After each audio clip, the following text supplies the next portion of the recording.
할렐루야. 오늘 교동문도 시편 32편이고 오늘 찬양대의 찬양도 쓰러진 자 다시금 일으켜 세우리라 이런 말씀이고, 오늘 또 시편 32편의 말씀을 통하여서 한번 쓰러졌던 다윗을 다시금 일으키셨던 하나님이 오늘 쓰러진 자 누군가의 손을 잡아 일으킬 그러한 성도가 분명히 있어서 오늘 이런 말씀과 찬양이 준비된 줄로 믿습니다. 2부도 1부 때도 한 분이 계속 눈물을 흘리시면서 또 교회도 등록도 하고 그렇게 가셨어요. 정말 쓰러진 자를 다시금 일으켜 세워주시는 그런 하나님의 임재가 예배 가운데 있게 되기를 소망합니다. 먼저 철로 역정 이야기를 먼저 좀 꺼낼까 합니다. 철로 역정에 보면 허영의 시장에서 신실이 처형당하고, 그리고 크리스찬과 그 신실의 처형당함을 보고 감동을 받고선 옛 신앙이 다시금 회복되어서 이 크리스찬과 그 소망이 길을 나섭니다.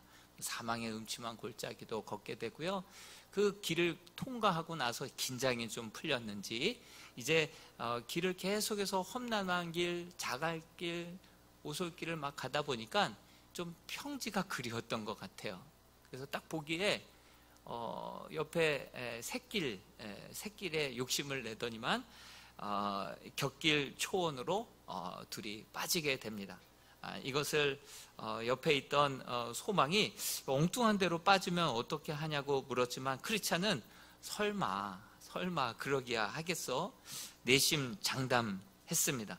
그리고 자갈길이 아닌 평길로 들판으로 접어들게 되자 그 들판에 불어오는 그 바람, 그 꽃이 지고 들판에 초록이 막 또 만연해지면서 그런 모습을 이제 온몸으로 느끼면서 평길로 걸으니 살 것만 같다. 금방 마음이 변해졌죠. 근데 순간 마른 하늘에 날벼락이 치기 시작하고 소나기가 쏟아져 내리기 시작합니다. 예루살렘 그 중동 지역은 그렇게 금방 이렇게 계곡 같은 경우 물이 불어나서 홍수가 난다고 하지 않았습니까? 그렇게 순간 홍수가 일어나게 되었죠. 막 물이 차오르게 되어서 그동안 왔던 길로 돌아갈 수도 없고 앞으로 더 이상 나갈 수도 없고, 그래서 그곳에서 빨리 그 물 지나가기만을 기다리다가 그곳에서 그만 잠에 들게 되었습니다. 크리스천은 미안해서 아무 말도 못하고, 소망은 자신이 더욱더 단호하게 말리지 않았던 것을 후회하면서 그렇게 밤을 지새다가 그렇게 순간 잠에 들었습니다. 아침에 눈을 떠보니까 그 바로 옆에가 절망의 성 영주였던 절망 거인이 이 두 사람을 발견하고선 이 둘을 포박하고선 그리고 지하 감옥에다가 쳐 넣습니다. 무단으로 침입했고 여기서 잠까지 잤다라고 하는 이유로 감옥에다가 집어넣고 아주 눌신 두들겨 팹니다. 그리고 물 한 모금, 한 주간 빵 한 조각도 주지 않습니다. 크리스천은 곱절로 마음의 죄책감에 사로잡히게 되었습니다. 이곳에서 역대 살아나간 사람은 단 한 사람도 없다면서 옆에 해골들을 보라고 가리켰습니다. 유일하게 빠져 나아갈 수 있는 길은 바로 스스로 목숨을 끊는 일밖에 없다라고 이야기를 했습니다. 한때 크리스천 조차도 지금처럼 살 거면 차라리 이 참담한 형편을 모면하는 것이 최선일 거라 생각하면서 크리스찬임에도 불구하고 얼마나 힘들었고 소망이 없었는지 자살을 생각합니다.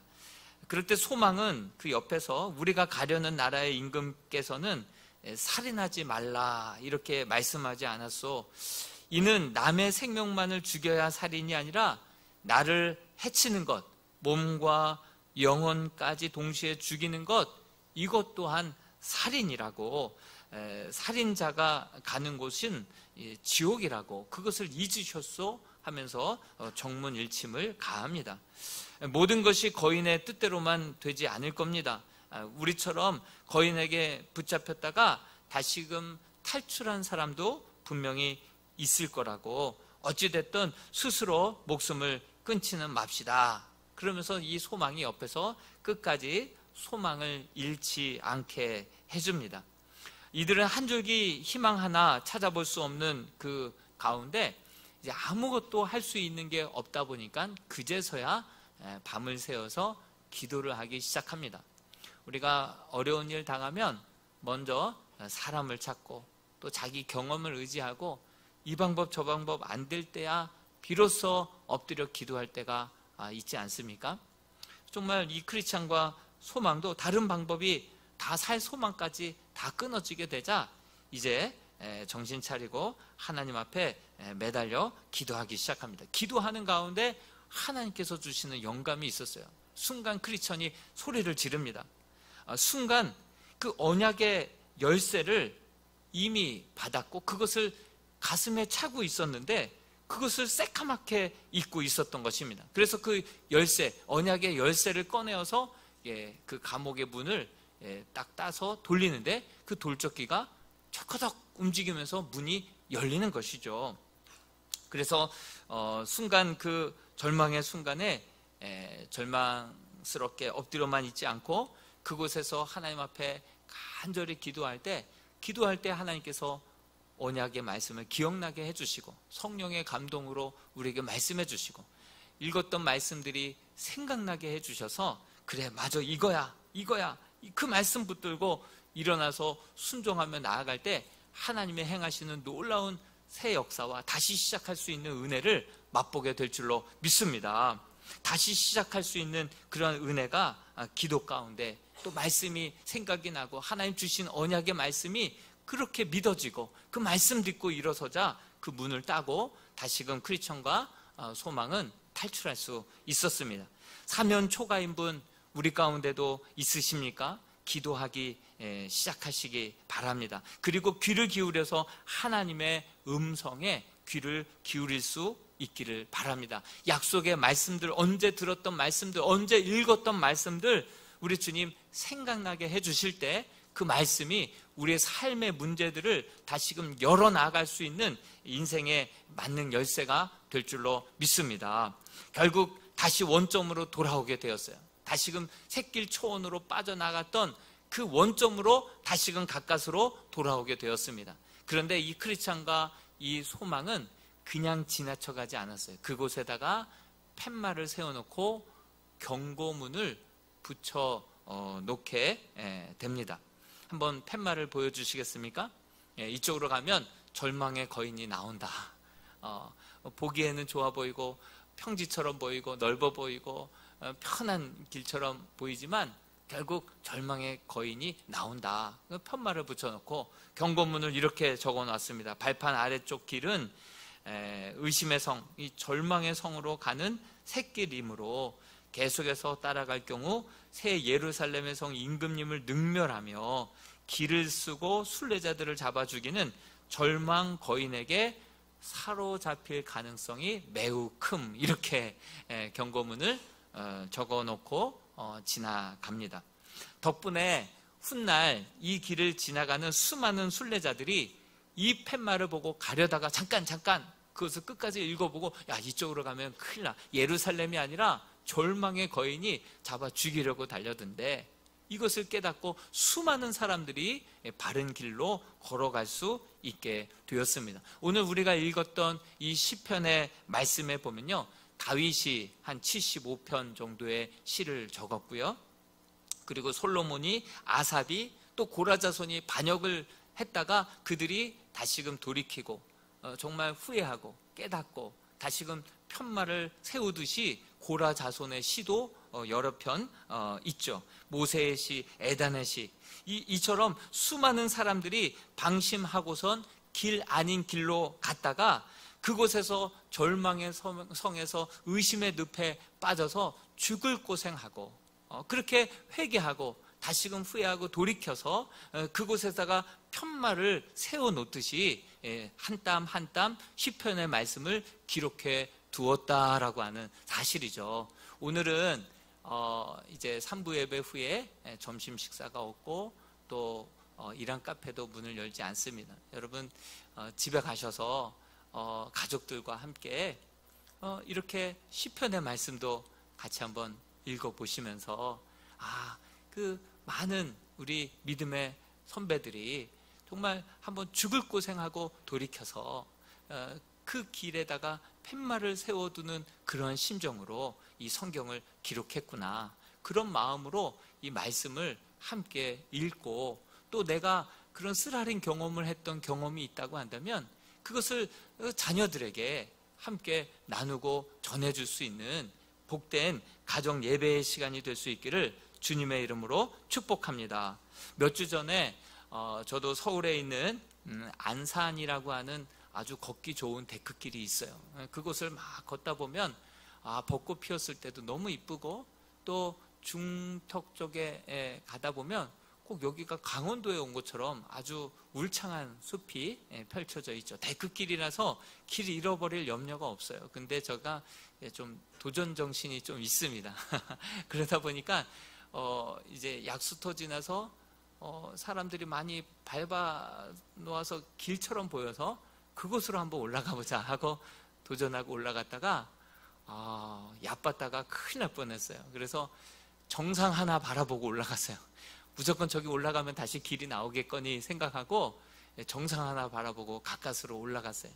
딱 올라가서 사람들이 막 다니길래 반가워서 그 길 따라서 내려오는데 또 남녀가 막 거기서 막 그 사진 찍고 막 그러길래 얼른 사진에 나올까봐 옆을 피해서 막 내려갔는데 또 길 아닌 곳으로 가게 됐어요. 그래서 랜드로버가 막 돌아갈 정도로 비탈길을 내려오고 나무와 나무를 잡고 내려오고 그러다가 데크길에 딱 나오니까 그때서야 안도의 한숨이 나오기 시작하면서 아무 일도 없었던 것처럼 목사라 하도요 팻말 무시하고 갔다가는 큰 코 다칩니다. 여러분 다른 사람들 막 쫓아갔다가 아주 된통 어려운 일 겪을 수 있다라고 하는 사실이죠. 분명히 인생에 있어서 또 성경에 분명히 주의 길, 우리 발의 등 말씀이 있고 팻말이 있고 경고문이 있는데 이거 덮어놓고 무시하고 갔다가 된통 죽다가 살아나서 맞아 조그만 말씀 한 말씀이라도 작게 여기고 무시했다가 이런 큰 코 다치고 죽다 살아나는구나 그렇게 경험하고 다시금 원점으로 돌아와서 다시 시작한 사람들이 얼마나 많습니까? 오늘 시편 가운데 이런 팻말과 같은 그러한 기록이 경고문의 기록이 오늘 다윗을 통하여서 우리에게 그렇게 읽혀지고 있는 것이죠. 정말 이 팻말과 경고문이 수많은 순례객들로 하여금 동일한 실수, 동일한 절망의 습과 의심의 늪에 빠지지 않도록 막아주는 그 역할을 했는데 이것을 우리가 무시하고 읽지 않고 묵상하지 않고 그냥 지나갔다간 우리가 이 다윗이 넘어졌던 실수를 똑같이 경험할 수 있다라고 하는 사실이죠. 시편 1편 1절에 보면 복 있는 사람은 악인의 꾀를 쫓지 아니하며 죄인의 길에 서지 아니하며 이렇게 말하고 있어요. 시편 16편 11절 말씀해 보면 주께서 생명의 길로 내게 보이시리니 생명의 길이 있다라고 말씀하고 있어요. 오늘 시편 32편 8절에도 보면 갈 길을 가르쳐 달라고 기도하고 있습니다. 또 잠언 16장 25절에 보면 어떤 길은 사람이 보기에 바르나 필경은 사망의 길이라. 여러분 길이라고 해서 다 같은 길이 아니다라고 하는 사실을 우리는 기억해야 할 것입니다. 죄인의 길이 있고요, 악인의 길이 있고요, 사망으로 이어지는 길이 있다라고 하는 사실이에요. 필경은 발라 보이고 넓어 보이고 좋아 보이고 많은 사람들이 그 길로 가서 의심 없이 따라가지만 필경은 낭떠러지이고 필경은 사망의 길로 지옥으로 이루어지는 그러한 길일 수 있다라고 하는 사실이죠. 그래서 시편 119편 105절 말씀에는 주의 말씀은 내 발의 등이요 내 길의 빛이니이다 말씀하고 있습니다. 우리 모두는 길 위에 서 있는 순례객들입니다.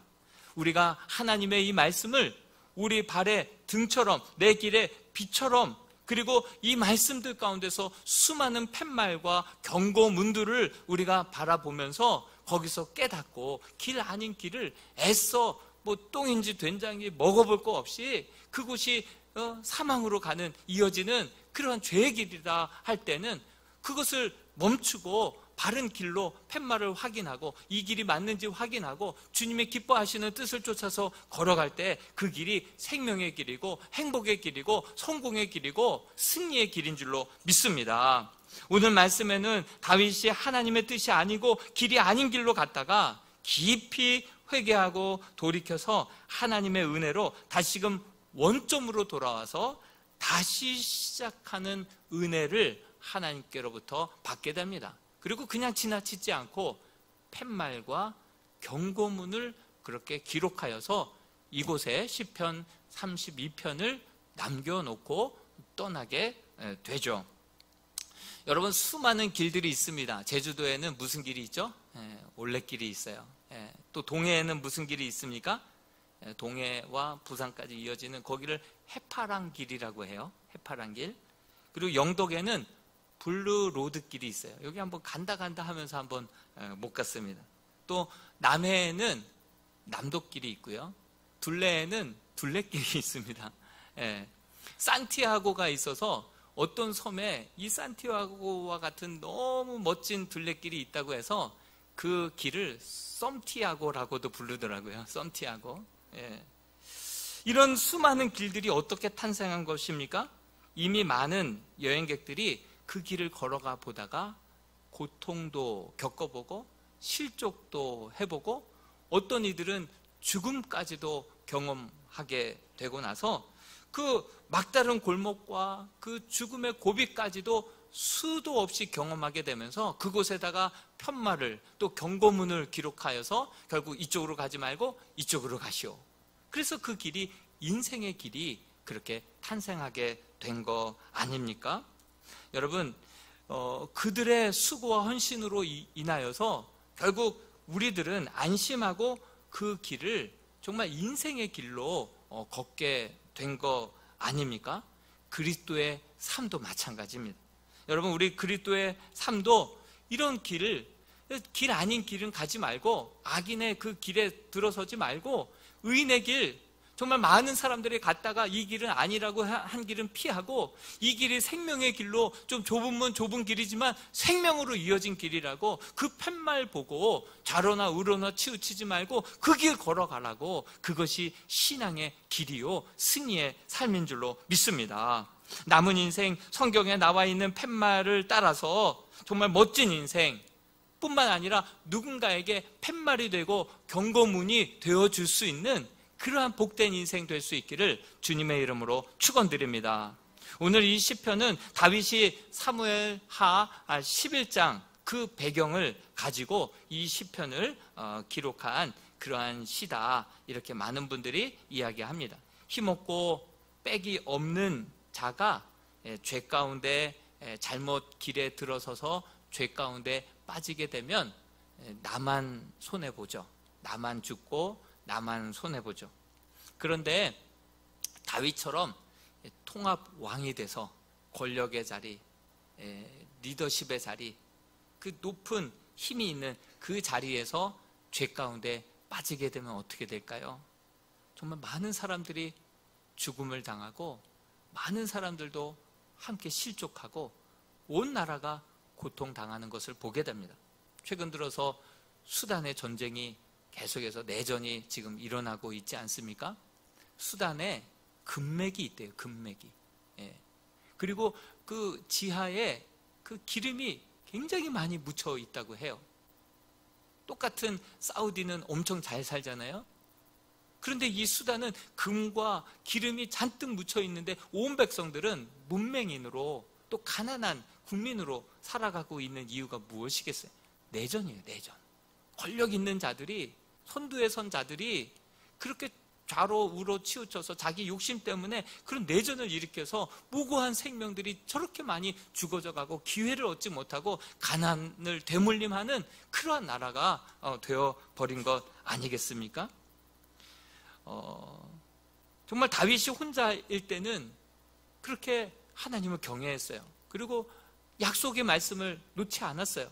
400명의 군사를 이끌고 아둘람 굴에 숨어 있을 때에도 막 사울을 죽일 기회가 왔어도 하나님을 경외함으로 하나님 주신 약속을 바라보면서 잘 참았습니다.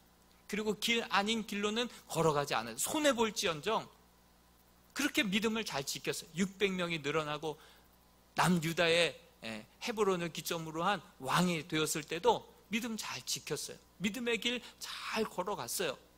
그런데 통합 왕이 되고 하나님의 함께 하심으로 예루살렘 성을 온 이스라엘의 수도로 바꾸고 가는 곳마다 승리하고 승리했을 때, 그러다가 더 이상 고난도 염려도 없이 나라가 평안했을 때 사무엘하 11장에 가서 이상한 전환점을 맞이하게 됩니다.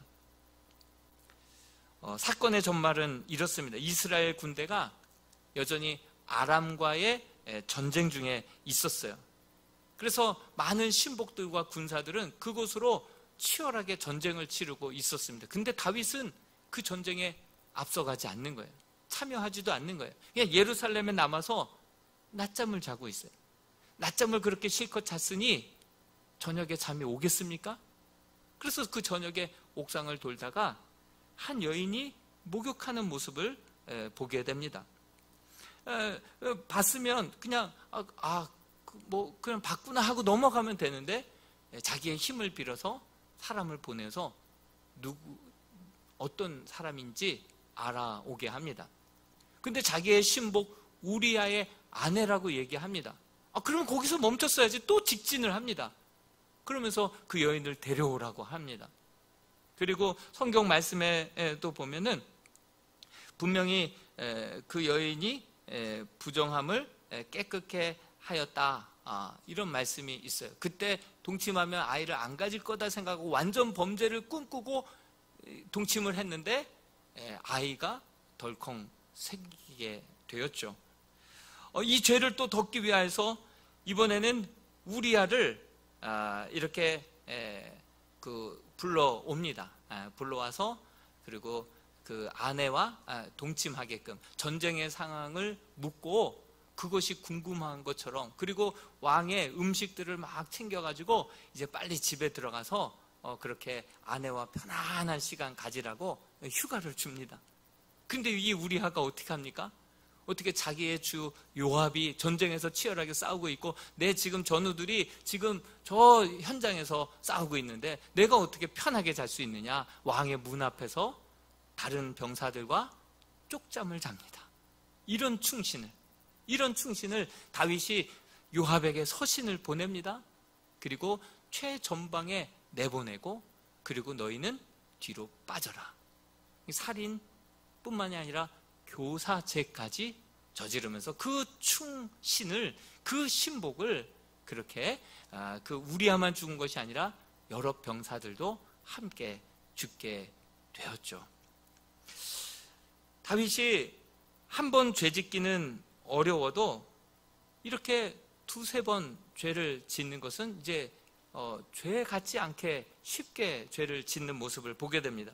간음하지 말라는 것도 짓고요, 살인하지 말라는 것도 짓고요, 거짓 증언하지 말라고 하는 것도 계속해서 자기의 모든 힘을, 권력을 총동원해서 자기의 죄를 덮어버리려고 합니다. 거의 완벽한 완전 범죄가 되었습니다. 자기의 모든 권력으로 다 덮었으니, 아니 그것을 알고 있는 요압마저도 죽일 수도 있는 그런 상황이지 않았나 싶습니다. 그러나 그때의 완전 범죄를 다 그렇게 성공했던 그 다윗의 심정은 어땠을까요? 오늘 시편 32편 3절과 4절에 그가 그 완전 범죄를 행했음에도 불구하고 그 속에 그가 어떤 고통 속에 있는지를 말해주고 있습니다. 3절과 4절 말씀을 같이 한번 읽어보겠습니다. 시작.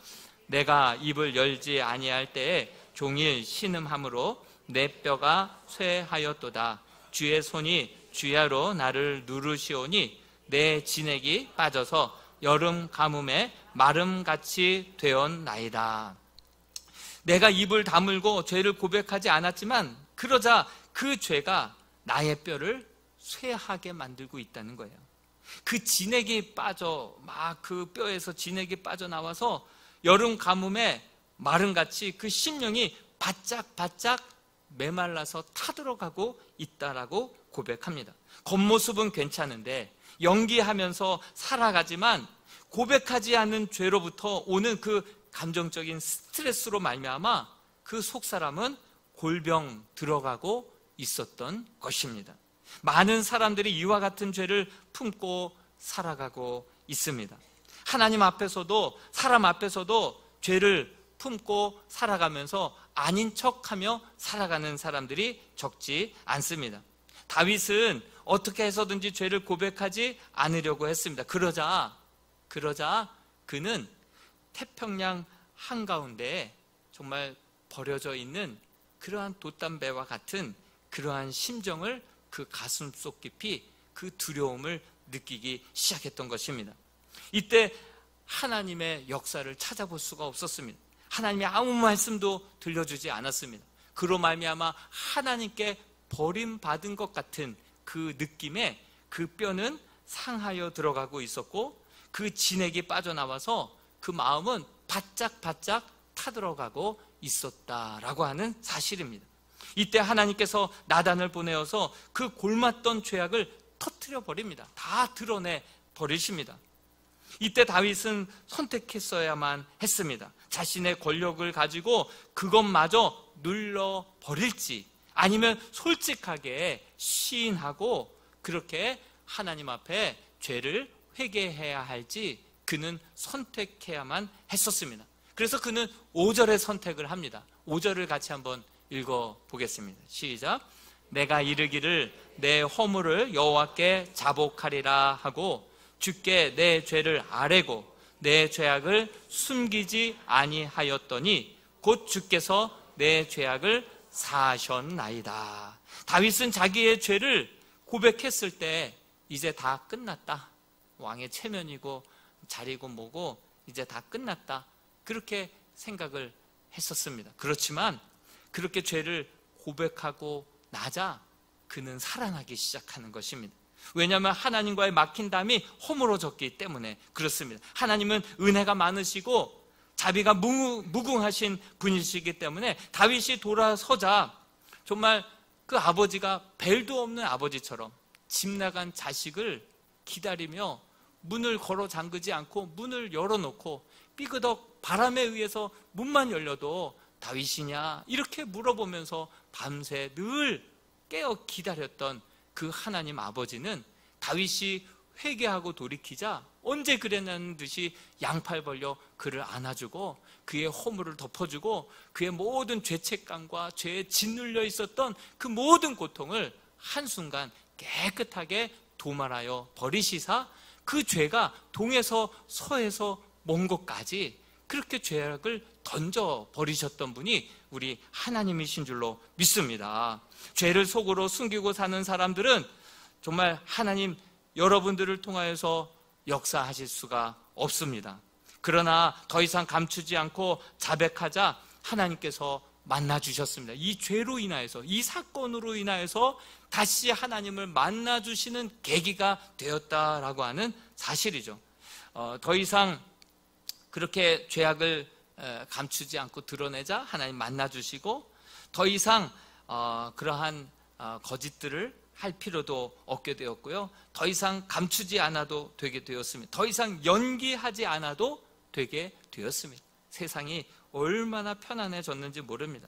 이로 인하여서 가슴을 짓누르던 긴장감이 사라지게 되었고 또 무서운 악몽과 편두통에서부터 사라지게 되었습니다. 더 이상 숨길 것도 사라지고 가면도 쓰지 않아도 되게 되었습니다. 더 이상 숨길 것도 그렇게 다 사라져 버리게 되었습니다. 다윗은 춤출 것만 같았던 것입니다.